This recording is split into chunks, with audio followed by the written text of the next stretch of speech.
비밀, 여러분 안에 계신 그리스도라는 제목을 가지고 골로새서 강의 하나님 말씀 나누겠습니다. 지난 주일 예배를 드리는데 지금 현장 예배가 재개가 되지 않은 상황에서 어느 한 성도님이 저 뒤에 앉아 계셨습니다. 그 성도님이 굉장히 오래간만에 뵙는 분이셨어요. 나중에 알아보니까 한 5년 전에 제가 그 성도님의 결혼을 주례를 하게 되었고, 그분이 영어권에 신랑 되시는 분이 영어권이었기 때문에 저희 교회를 더 이상 이렇게 올 수 없는 그런 상황이 되었던 것 같습니다.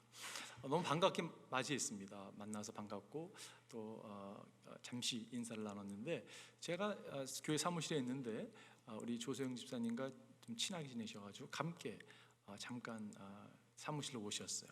기도를 받고 싶다고 말씀하시더라고요. 하나님께서 은혜를 많이 주신다고. 그래서 함께 이제 방으로 가서 이렇게 잠시 기도하는 시간을 가졌습니다. 제가 기도하기 전에 잠깐 물어봤어요. 혹시 예수님을 영접하셨습니까? 그랬더니 그것이 무엇이죠? 라고 물어보시는 거예요. 그래서 사실 예수님을 영접하신 분이셨는데 제가 더 클리어하게 말씀을 드렸습니다. 그리고 예수님을 영접하는 기도를 함께 드렸어요. 기도하고 눈을 떴는데 그 성도님의 눈에서 이렇게 눈물이 고여 있는 것을 보았습니다. 하나님께서 제가 마음까지 찾아온 것이 뭐였냐면, 하나님은 일하고 계신다는 것이에요. 여러분, 하나님은요 우리 삶 가운데 이렇게 찾아와 주셔서 계속 하나님은 일하시는 분이세요. 하나님은 우리에게 은혜를 끼쳐 주시고 우리를 세워가시는 분이십니다. 때로는 그 일하시는 시간이 우리의 생각과 좀 다를 때도 있어요. 늦어지는 것 같기도 하고 때로는 역사하지 않는 것 같기도 하고 그럴지 모르지만, 하나님이 일하신다는 생각이 제 마음 가운데 아주 기쁨으로 다가왔습니다. 그리고 어떠한 관계, 프렌십이 될 수도 있고 어떠한 관계가 계속적으로 이렇게 있는 것이 참 중요하다는 생각이 들었어요. 왜냐, 언제 하나님께서 그 우리들 삶 가운데 나타나셔서 일하시는 것을 모르기 때문에 그렇습니다. 그리고 제가 집에 돌아와서 주일 저녁이 되면 제가 그 다음 주에 오늘 할 메시지를 이렇게 본문을 읽습니다. 반복해서 읽는데 오늘 본문 읽는 가운데 다시 그 자매가 떠올랐습니다. 이 말씀을 읽을 때 떠올랐어요. 27절에 보니까 하나님께서는 이방 사람 가운데 나타난 이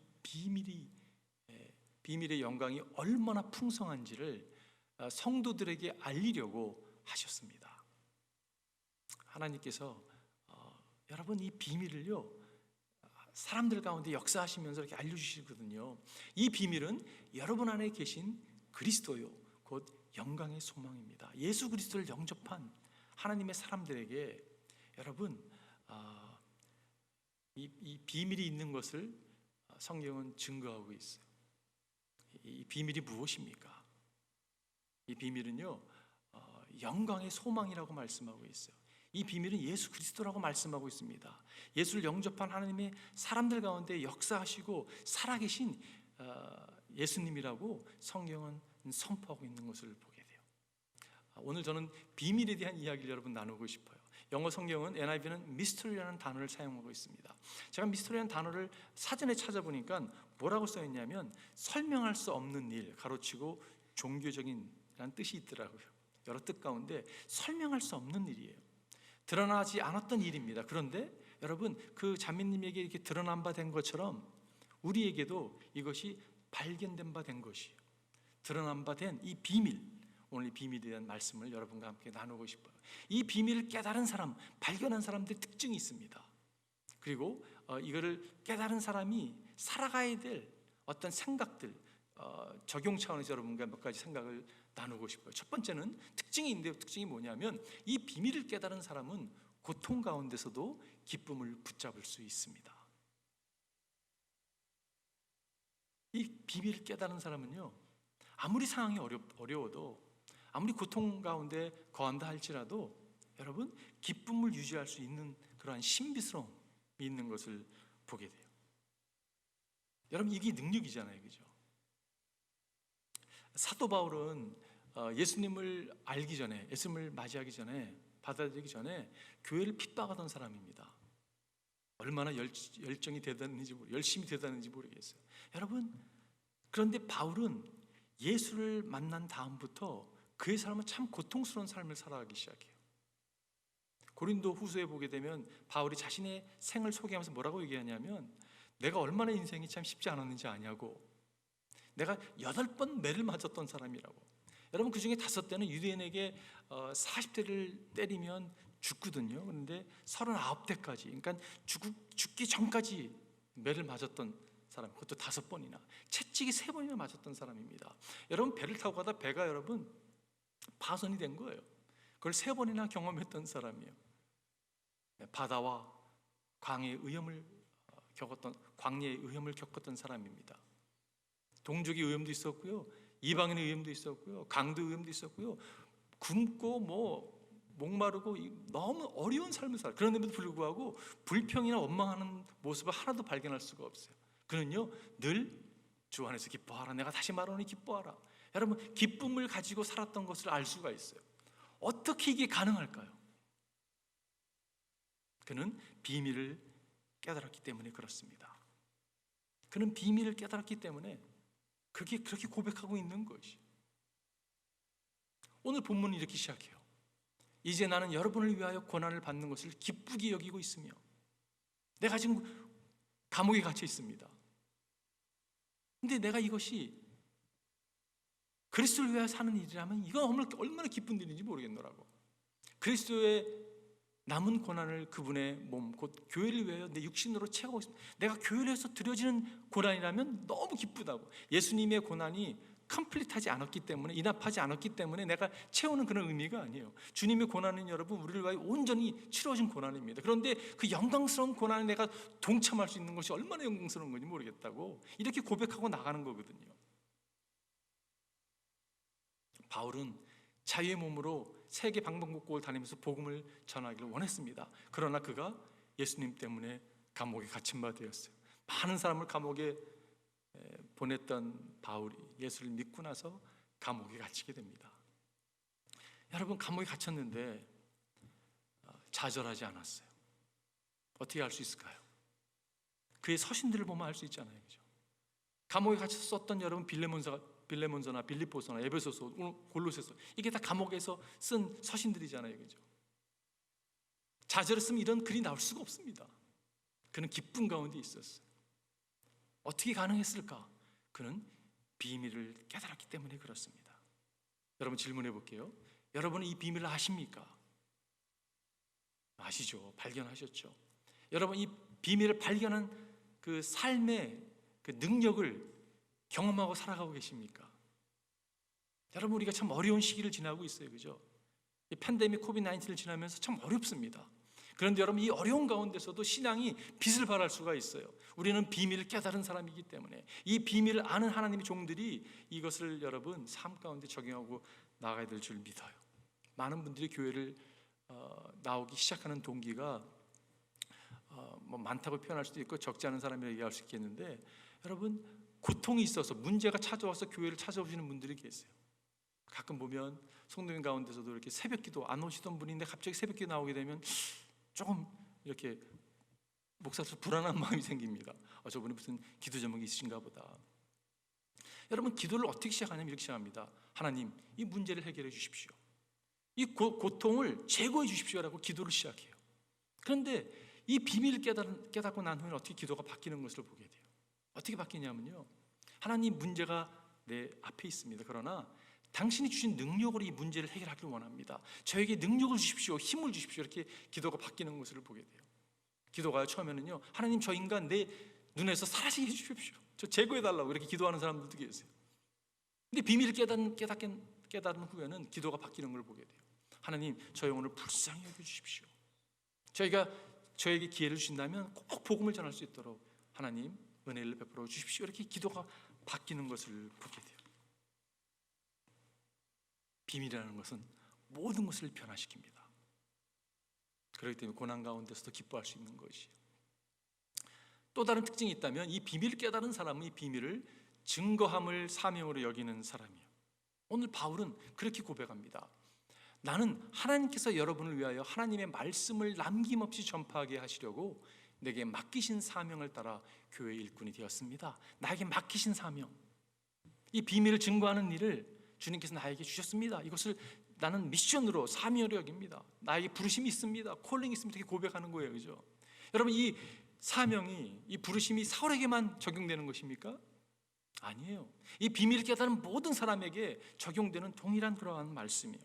여러분과 저는 사명받은 사람들이에요. 여러분, 그렇잖아요. 이 코로나 바이러스 지나면서 백신을 많은 사람이 기다리고 있는데, 백신을 여러분이 만약에 찾았다고 생각해 보십시오. 그걸 여러분 혼자만 누리고 있겠어요? 아니죠. 세상에 전해야 되죠. 그죠?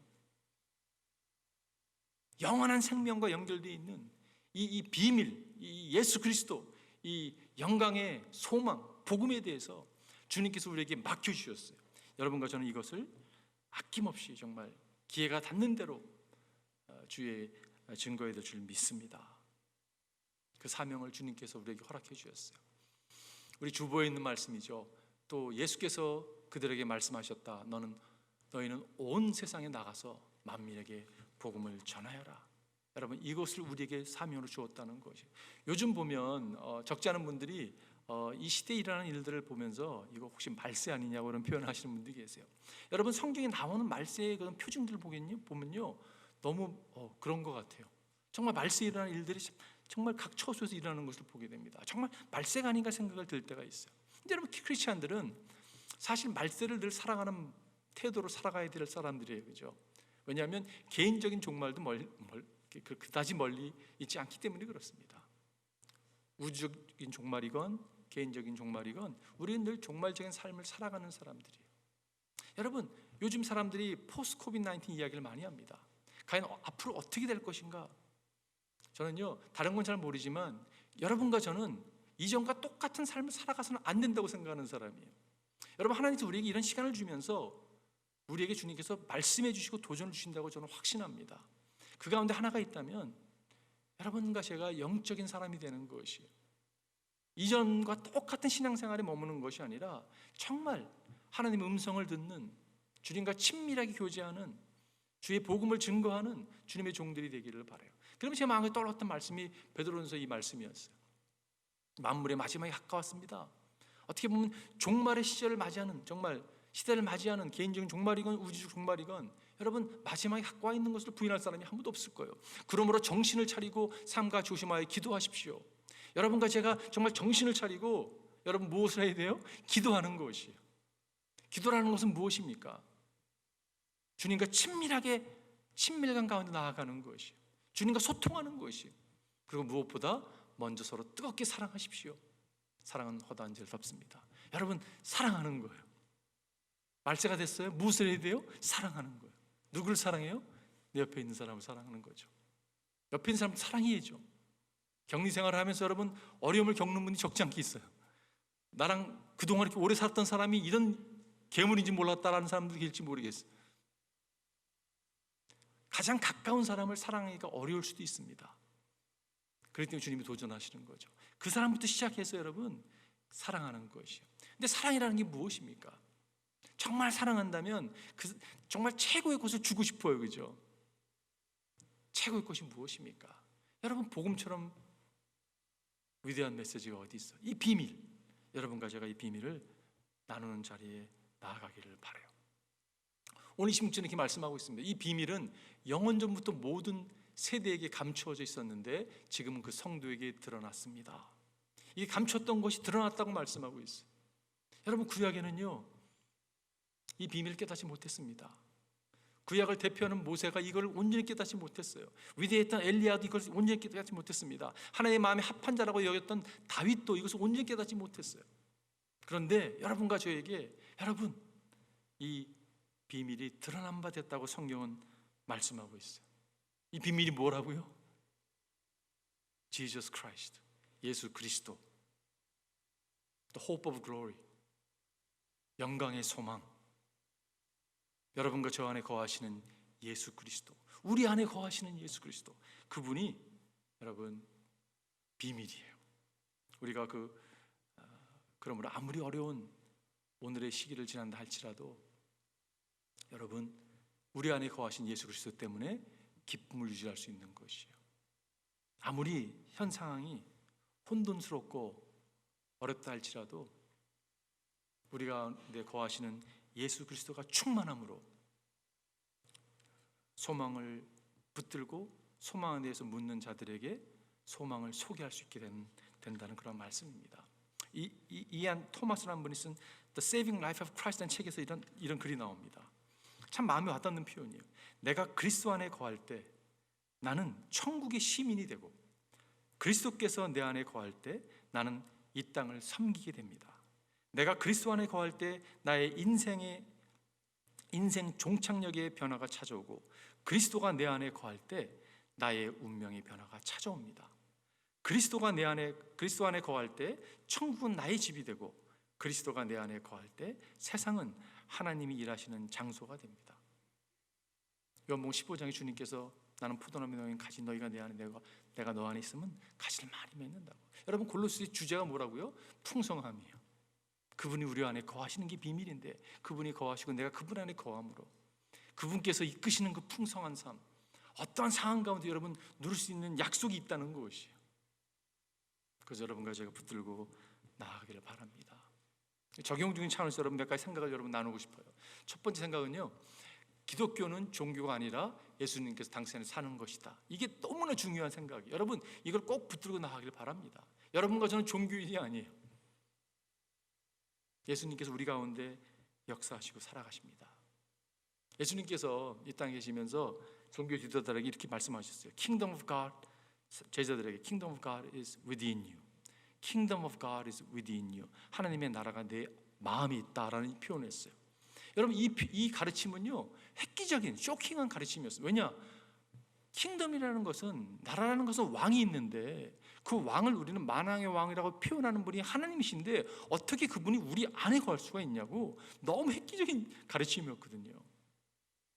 여러분 구원이라는 건, 신앙이라는 건 그렇기 때문에 예수 그리스도께서 우리의 삶의 왕으로 사시기 시작할 때부터 시작되는 거잖아요, 그죠? 여러분 이게 신비입니다. 이게 비밀이에요. 예수님께서 우리 가운데 왕으로 자정하시는, 통치하시는 것이. 우리가 전화를 갖다가 구입하게 되면 여러분 액티베이션을 해야 되잖아요, 그죠? 액티베이트 해야지 전화가 소통이 됩니다. 사용할 수 있는 겁니다. 아무리 새 전화고 아무리 폰 케이스가 예쁘다 하더라도 액티베이션이 안 되면 여러분 전화를 사용할 수가 없어요, 그죠? 예수를 영접하는 게 저는 액티베이션 하는 거라고 생각이 들어요. 우리 삶의 왕으로 모셔드릴 때 여러분 그분이 살아가기 시작하는 거예요. 우리를 통해 살아내기 시작하시는 거예요. 우리를 통치하기 시작하는, 자정하기 시작하는 것입니다. 여러분 이것이 얼마나 복된 건지 모르겠어요. 로버트 먼거라는 분이 쓴 My Heart Cries Home이라는 작은 책자가 있습니다. 여러분 온라인에 들어가 딱 찍으면요, 그냥 요즘은 그 짧은 글이라서 이렇게 다운로드할 수가 있는데, 그분은 구원을 어떻게 표현했냐면 예수님이 우리의 집에 모셔드리는 것을 표현했습니다. 그분이 방문자로 우리 집에 찾아오는 것이 아니라 그분이 이렇게 찾아오시면요, 그분이 주인으로, 레지던스로 그걸 정하시고 살아가시는 것이. 그분이 안방도 주인이시고 건너방도 주인이시고 부엌도 주인이시고 클라set도 주인이시고 화장실, 그분이 다 주인이세요. 여러분 그것이 크리스천의 삶입니다. 그것이 구원이고 신앙이에요. 우리의 삶을 주님께 내어드리는 순간부터 내 안에 주님께서 거하기 시작하는 거예요. 그게 뭐예요, 여러분? 그게 비밀이라는 것이. 그렇기 때문에 기독교는 종교가 될 수가 없어요. 기독교는 관계고 주님께서 우리 가운데 살아가시는 것입니다. 그래서 사도 바울이 이런 유명한 고백을 하잖아요. 여러분들과 제가 잘 아는 고백. 나는 그리스도와 함께 십자가에 못 박혔습니다. 이젠 살고 있는 것은 내가 아닙니다. 그리스도께서 내 안에서 살고 계십니다. 내가 지금 육신 안에서 살고 있는 삶은 나를 사랑하셔서 나를 위하여 자기 몸을 내어주신 하나님의 아들 믿는 믿음 안에서 살아가는 것입니다. 예수님께서 왜 죽으셨습니까? 왜 부활하셨습니까? 여러분과 저와 함께 우리의 죄를 위해 죽으시고 부활하심으로 여러분과 제가 주님과 함께 새로운 삶을 살도록 허락하기 위해서 주님께서 십자가를 지시고 부활하신 것이. 그렇기 때문에 기독교는 여러분 다시 말하지만 종교가 아니에요. 주님께서 우리를 통해서 살아내시는 것이. 저는 A.W. 토저의 말이 참 마음에 와닿아요. 그분이 이렇게 표현했습니다. People who are crucified with Christ have three distinct marks. 예수님과 함께 십자가에 못 박힌 사람은 세 가지 명확한 그러한 표징이 있다. 첫 번째, they are facing one direction. 한 방향을 향해 나아가는 사람들. Second, they can never turn back. They can never turn back.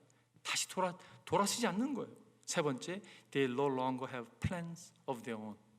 저는 이게 참 마음이 와닿아요. 더 이상 자신의 계획이 있지 않은 거예요. 왜냐? 오너십이 바뀐 거예요. 내가 그리스도 십자가에 못 박혔나니 내가 더 이상 내가 사는 게 아니고 내 안에 그리스도께서 살아가시는 거라고, 믿음으로 사는 거라고, 그분이 나의 주인이라고 이렇게 고백하는 거예요. 기독교는 예수님께서 여러분과 제 안에 주인으로 거하시는 것입니다. 두 번째 생각은요, 우리의 마음에 그리스도께서 거하실 때 예수님은 당신의 집 주소를 절대 바꾸지 않으십니다. 구약에 보면 하나님의 영광이 성막에 있었습니다. 성막이 계속 움직이잖아요, 그죠? 태버네클, 텐트가 계속 움직여요. 근데 하나님께서 거기에 이렇게 임하시죠. 영광이 이렇게 임하십니다. 백성들과 교제했어요. 그리고 성전이, 템플이 지어집니다. 하나님의 영광이 템플에 이렇게 임하는 것을 보게 돼요. 그리고 신약에 와서 하나님의 영광이 어디에 임합니까, 여러분? 교회에 임하죠. 여러분과 지금 한 사람 한 사람 교회잖아요, 그죠? 하나님의 영광, 예수를 모셔드리는 곳에 이렇게 임합니다. 사도 바울이 너희가 하나님의 성전인 것과 하나님의 성령이 너 안에 거하는 거 알지 못하느냐? 라고 말씀했어요. 하나님의 영광이 우리 가운데 임하는 거예요. 근데 그분께서 뭐라고 말씀하셨냐면, 약속하셨냐면 내가 절대 너를 떠나지 않을 거라고 성경은 그렇게 말씀하고 있어요. 여러분, 구원이 만약에 예수님을 모셔드리는 것이 구원이라면 구원을 잃을 수 있는 방법은 예수님이 떠나면 구원을 잃어버리는 거예요, 그죠? 근데 성경은 절대 내가 너를 떠나지 않을 거라고 성경은 우리에게 약속하고 있어요. 저는 이 말씀 묵상하면서 이렇게 영광을 생각해요. 하나님 영광. 예수님이 오늘 본문에 보니까 영광의 소망, 그분이 예수님인데 그분을 모셔드리니까 그분이 우리 가운데 영광이 많은 거라는 생각을 해보았습니다.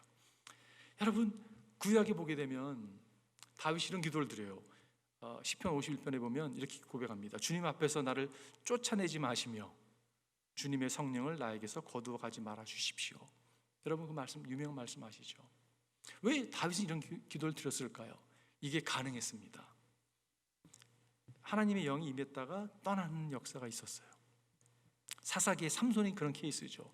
여러분, 삼손은 하나님의 영이 임하니까 그거 여러분 막 기적들 행하잖아요, 그죠? 근데 사사기를 읽으면, 삼손의 이야기를 읽으면서 가장 슬픈 게 어떤 거냐면 하나님의 영이 떠났습니다. 근데 삼손이 모르고 있는 거예요. 그러다 죽음을 어떻게 보면 맞이하게 되잖아요, 그죠? 가장 슬픈 모습 같아요.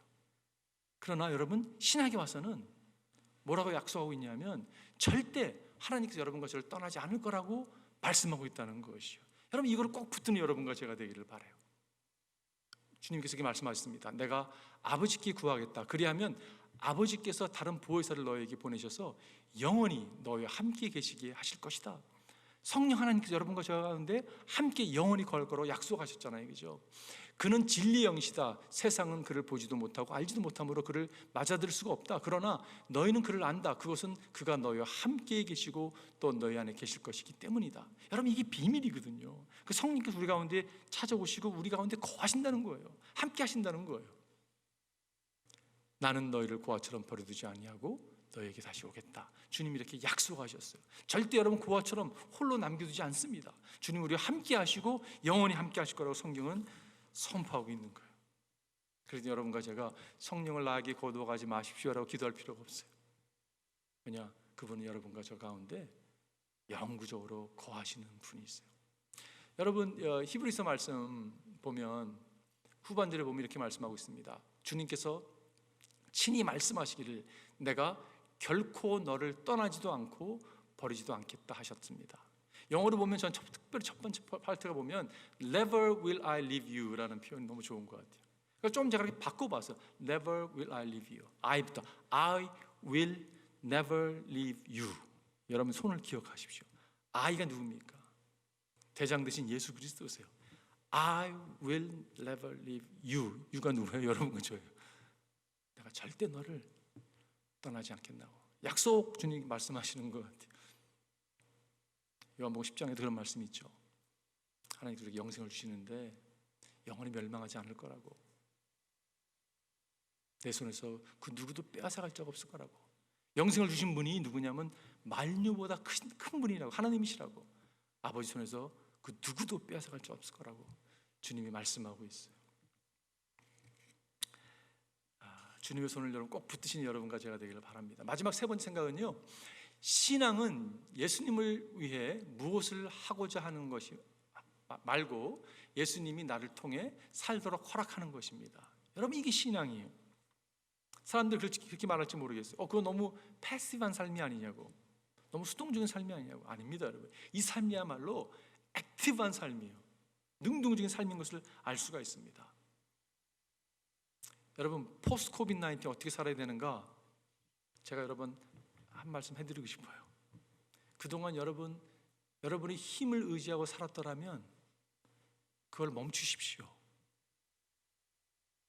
내 힘으로 무언가를 하고자 했던 것을, 그런 과거가 있었다면요, 다 있죠. 그거를 멈추시고요, 예수님께서 나를 통해서, 여러분을 통해서 일하도록 허락하십시오. 차이가 뭔지 아세요, 여러분? 내 힘으로 하려고 하면요, 좌절감이 찾아옵니다. 좌절감이 찾아와. 염려, 근심하게 돼요. 근데 예수님께서 나를 통해서 일하도록 허락하게 되면 자족함이 찾아올 뿐 아니라 여유가 찾아오고요, 충만함이 찾아옵니다. 왜냐?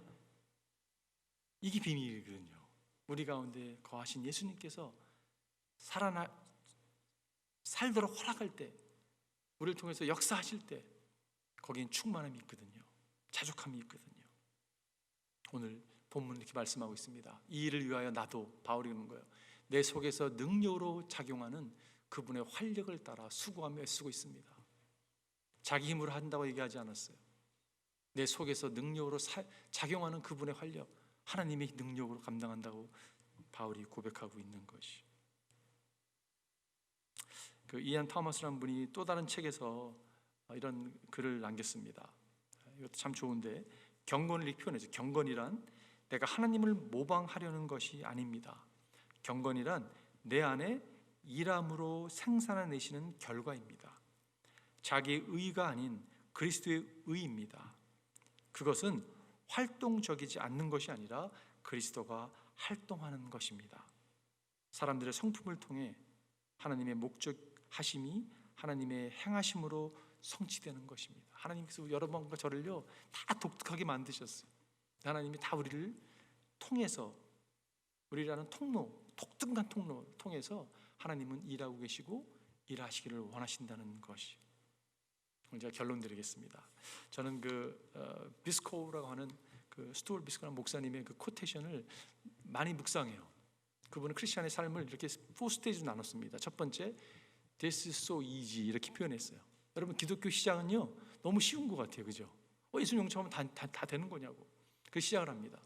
근데 두 번째는 This is a little bit difficult, 조금 어려운 거예요. 왜냐하면 성경 읽지 않아 보니까 주님께서 요구하는 게 많은 것 같아요. 부담스럽기도 합니다. 세 번째, This is impossible, 이거는 불가능해. 이거는 뭐 내가 감당할 수 있는 일이 아니야, 이런 생각에 빠지게 됩니다. 근데 마지막 네 번째, This is so exciting, so exciting. 여러분, 이 삶은 어떤 삶이냐면요, 비밀을 깨달은 사람의 삶이에요. Trying harder가 아니라 Trusting more예요. 여러분, 신앙이 trying 막 한다고 해서 아닙니다, 여러분. 이거는요 다른 종교랑 똑같은 거예요. 그렇다면요, Trusting more예요. 그분은 살아계십니다. 우리 삶에 역사하시는 분이세요.